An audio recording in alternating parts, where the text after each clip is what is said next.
ভয়াল ভয়ঙ্কর ভূতের গল্প। গল্পের নাম ভয়াল ভয়ঙ্কর, দ্বিতীয় পর্ব। লেখক হানু চৌধুরী।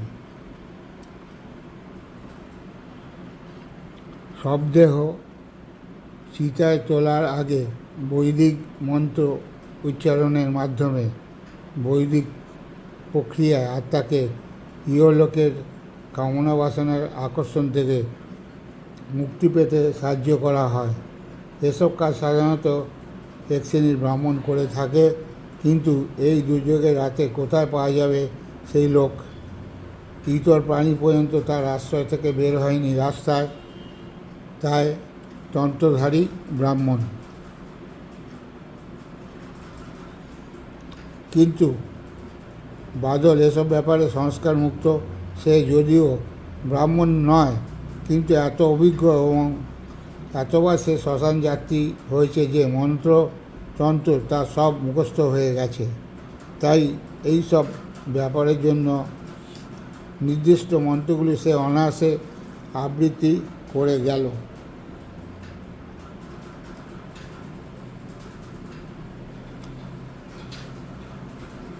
ভূমিকা ও প্রক্রিয়া সমেত খুব তাড়াতাড়ি এই কাজটা সারা গেল। এরপর মুখাগ্নির পালা, কিন্তু মণিবাগদির পক্ষে সেরকম কোনো প্রতিনিধি শ্মশানে উপস্থিত না থাকায় মানিকই সেই কাজটা করল।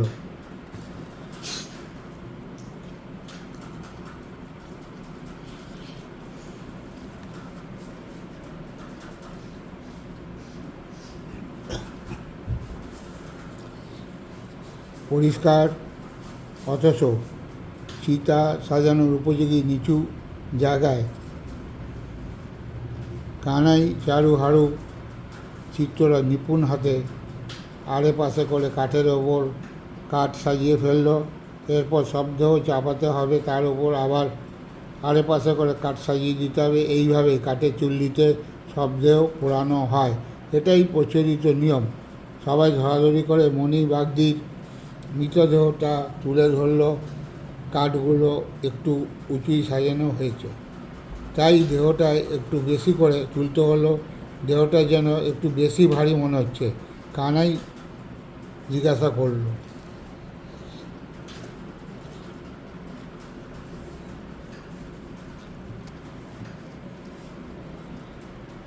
ঠিক বলেছিস কানাই, আগের চেয়ে একটু বেশি ভারী হয়ে গেছে যেন দেহটা। বাদল উত্তর দিল, এত ভারী হয়ে গেল কেন? কী মনে হয় তোমার বাদলদা? চারু জিজ্ঞাসা করল। মনে হয় জলে কাপড় চোপড় ভিজিয়ে কিছুটা ওজন বেড়ে গেছে। আর মণিবাগদি মারা গেছে অনেকক্ষণ। মরার পর দেহের ওজন একটু একটু করে বাড়তে থাকে আর দেহে পচন ধরতে থাকে। তবে এক সময় এই ওজন বাড়া বন্ধ হয়, তখন শবদেহ ভীষণভাবে পচে যায়। কিন্তু মণির দেহ এখনও তেমন নষ্ট হয়নি, এই যা রক্ষা। বাদল বলল।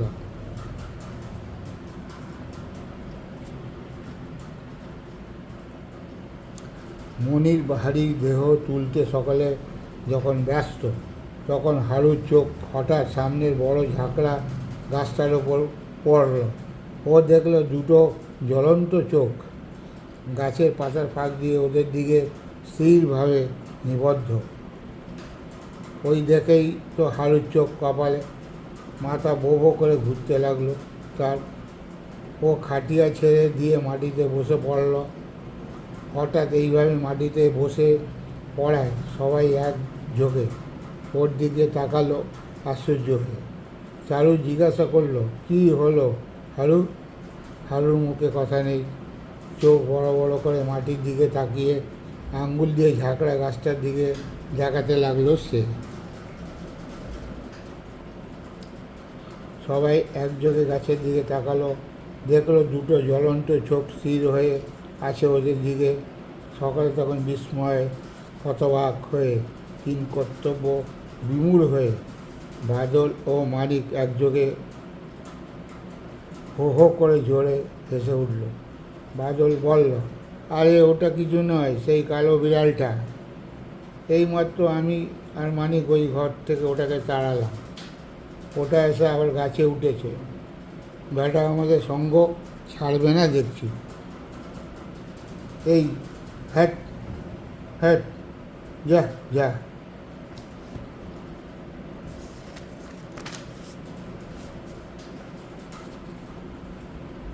হাততালি দিয়ে আওয়াজ করে গাছের দিকে এগোলো বাদল। মানিক একটা মাটির ঢেলা ছুঁড়ে মারল স্থির চোখ দুটির দিকে। আশ্চর্য ফল হলো সঙ্গে সঙ্গে। একটা ফুটোফুটি শব্দ উঠল গাছের ওপর, তারপরে চলন্ত চোখ দুটো অদৃশ্য হয়ে গেল। বাদল বলল, দেখলি, যা বললাম তাই। নে চল চল, এখন অনেক কাজ বাকি। বিড়ালের পেছনে নষ্ট করার সময় নেই আমাদের। সকালে আবার চিতা সাজাতে ব্যস্ত হয়ে পড়ল। ঘোড়া হারুকে ব্যঙ্গ করে বলল, তোর এখানে আসার কী দরকার ছিল হারু? তুই বিড়াল দেখে ভিমড়ি খাচ্ছিস? যা, তুই ওই ঘরটায় গিয়ে শুয়ে থাকবে। এদিক ওদিক তাকাস না, কাজ শেষ হলে তোকে আমরা ডেকে নিয়ে যাবো ক্ষণ। বাদল ধমক দিয়ে বলল, নে নে ঘোড়া, আর পাকামো করতে হবে না, হাত চালা। সবাই দ্রুত শব্দের ওপর কাঠ সাজাতে থাকে আর আস্তে আস্তে কথাবার্তা বলতে থাকে নিজেদের মধ্যে। কিন্তু ব্যাপার একটা সকলের মনের মধ্যে খচখচ করতে থাকে। সেটা কেউ বিদ্রূপ শোনার ভয়ে মুখে প্রকাশ না করলেও নিজের মনে নিজেকে প্রশ্ন করতে থাকে। সেটা হচ্ছে, মানিক ঢিল ছড়ার পর যে অভূতপূর্ব আলোড়ন গাছের মধ্যে উঠেছিল, সেটা কোনো বিড়ালের দ্বারা সম্ভব কি না? এই প্রশ্নটা সকলের মত বাদল ও মানিকেরও ভাবাচ্ছিল। কিন্তু বাদল অপেক্ষাকৃত অভিজ্ঞ ও বিচক্ষণ বলে অসম্ভব ইচ্ছাশক্তির জোরে মনের ভাব মনে গোপন করে বাইরে স্বাভাবিকতা বজায় রাখার চেষ্টা করছিল। কিন্তু মানিক অভিজ্ঞ হলেও চেষ্টা করেও নিজেকে সংযত রাখতে পারছিল না। মানিককে কেমন যেন উদ্ভ্রান্ত মনে হচ্ছিল। বাদল সেটা অনেকক্ষণ ধরে লক্ষ্য করছিল। তার অভিজ্ঞ চোখ বলছিল, মানিক নিশ্চয়ই ভয় পেয়েছে, কিন্তু কেন? সেই যেটা ভাবছে সেই জন্যই কি, না অন্য কোনো অনুভূতি ওকে পেয়ে বসেছে? সেটা এক্ষুনি জানা দরকার, না হলে পরে অবস্থা আয়ত্তের মধ্যে রাখা যাবে না। কারণ ভয় জিনিসটা ভীষণ স্পর্শকাতর। একের থেকে অপরে সংক্রামিত হয় ঠিক সংক্রমণ ব্যাধির মতো। সুতরাং এখনই ব্যবস্থা নিতে হবে। মানিক, কী ব্যাপার কি? তুমি ছটফট করছো কেন? বাদল জিজ্ঞাসা করল। মানিক আর নিজেকে সংযত রাখতে পারল না। বাদলের কানে কানে নিজের সন্দেহের কথা তুলে বলল সে, যে সন্দেহ বাদল নিজেই মনে মনে পোষণ করে। কিন্তু সে কথা মনে গোপন রেখে বাদল বলল, কোনো সন্দেহ নেই, সেই কালো বিড়ালটাই গাছে চড়েছিল। তবে ওই ঝটপটানি সবটা মনে হয় কোনো শকুন উকুনের হতে পারে। শ্মশানে অনেক শকুন থাকে, ওরা মৃতদের মাংস সুযোগ পেলে খুবলে খায়। ওই জাতীয় কোনো শকুন হয়তো গাছে ছিল। আমাদের হইচয়ে ভয় পেয়ে বা বিড়ালটা হয় ডানে ঝটপট করে উড়ে গেছে, আর তাতেই গাছে ওই অস্বাভাবিক আলোড়ন উঠেছে।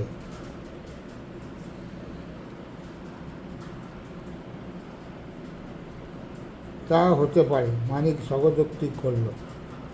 তবে ওই বিড়ালটা বোধহয় মানুষ খেকো। তা না হলে রাত বিরেতে বৃষ্টি বাদলার মধ্যে শ্মশানে মশানে ঘুরে বেড়াবে কেন? তা অবশ্য তুই ঠিকই বলেছিস মালিক। ওই বিড়ালটাকে আমরা তাড়িয়ে দিলাম কিছুক্ষণ আগে, ওটা আবার এসে গাছে চড়ে বসেছে। কোনো বদ মতলব না থাকলে ওটা আমাদের পিছু পিছু ঘুরতো না। কথা বলতে বলতে ওরা চিতা সাজিয়ে চলেছে। সাজানো প্রায় শেষ হয়ে এসেছে। আকাশে কখনো চাঁদ, কখনো মেঘে লুকোচুরি খেলা। বর্ষণ বন্ধ আছে কিছুক্ষণ। শেষ ধাপ কাঠ চাপিয়ে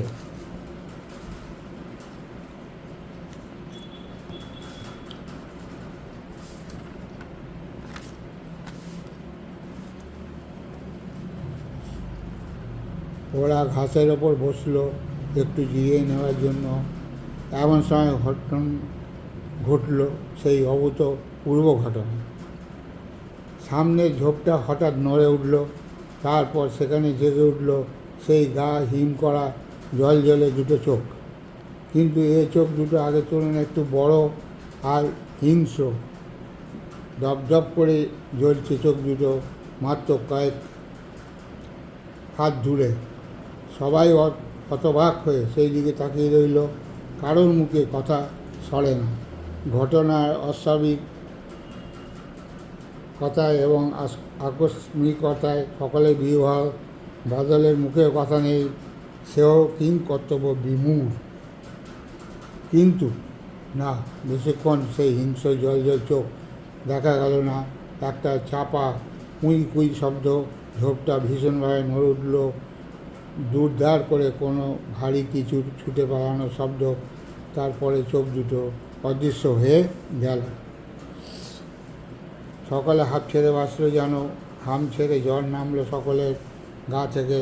বাদল মন্তব্য করল, ও কিছু নয়, কোনো শিয়াল টিয়াল হবে বোধহয়।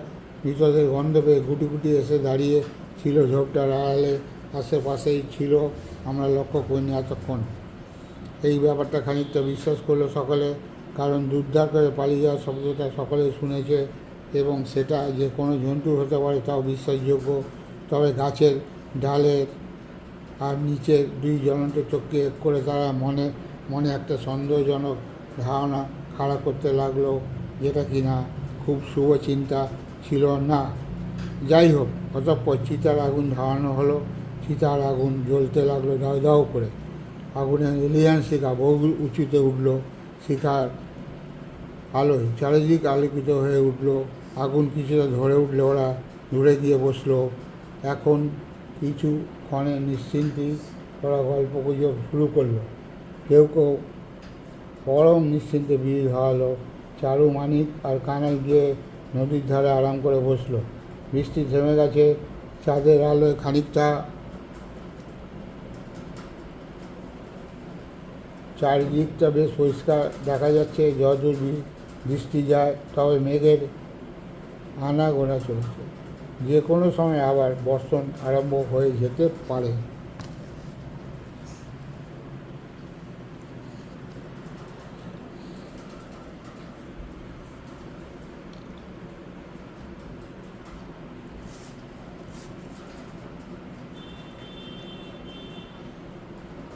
শুকনো কাঠ পেয়ে চিতা দাউ দাউ করে জ্বলছে।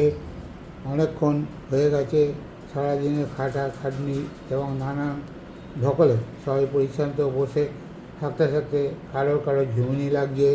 এরই মধ্যে কখন নিতাই, কখনো হারু বা কখনো বাদল গিয়ে মাঝে মাঝে আগুনটাকে উস্কে দিয়ে আসছে, যাতে সব সময় ঘনঘনে আগুন থাকে। কারণ ঘনঘনে আগুন না থাকলে সব সঠিকভাবে দাহ করা সম্ভব নয়। এদিকে সময় এগিয়ে চলছে। রাত প্রায় শেষ প্রহর। একমাত্র বাদল ছাড়া সকলে আজও ঘুমে, আজও জাগরণে আছে। কেউ হাঁটুতে মাথা রেখে, কেউ গাছে হেলান দিয়ে, কেউ বা বসে বসে ঝুমোচ্ছে। নদীর ধারে চারু, মানিকদের অবস্থাও তথই বছর। কিন্তু বাদল বসে আছে টাহাই হয়ে। কিন্তু কতক্ষণ আর এইভাবে বসে থাকা যায় একা একা? কারণ এখন আর কেউ গল্পও করছে না। কারো নাকের ডাকও শোনা যাচ্ছে। বাদল মাঝে মাঝে ওদের সজাগ করছে বটে, কিন্তু কোনো কাজ হচ্ছে না তাতে। নদীর ধার থেকেও কোনো সাড়াই পাচ্ছে না। বাদল এখন ওখানে চারু, মানিক আর কানাই আছে। অবশ্য বাদলও তেমন গরজ করছে না, ওরা একটু ঘুমোক না, শান্ত ওরা। খুব ধকল গেছে ওদের। তাছাড়া বাদল সকলের বড়, ওকে তো একটু বেশি কষ্ট স্বীকার করতেই হবে। কিন্তু তাহলে কী হবে? ঘুম কারোকে ছাড়ে কথা বলতে রাজি নয়। কিছুক্ষণ বাদে বাদলেরও চোখ ঘুমে জড়িয়ে আসতে লাগলো।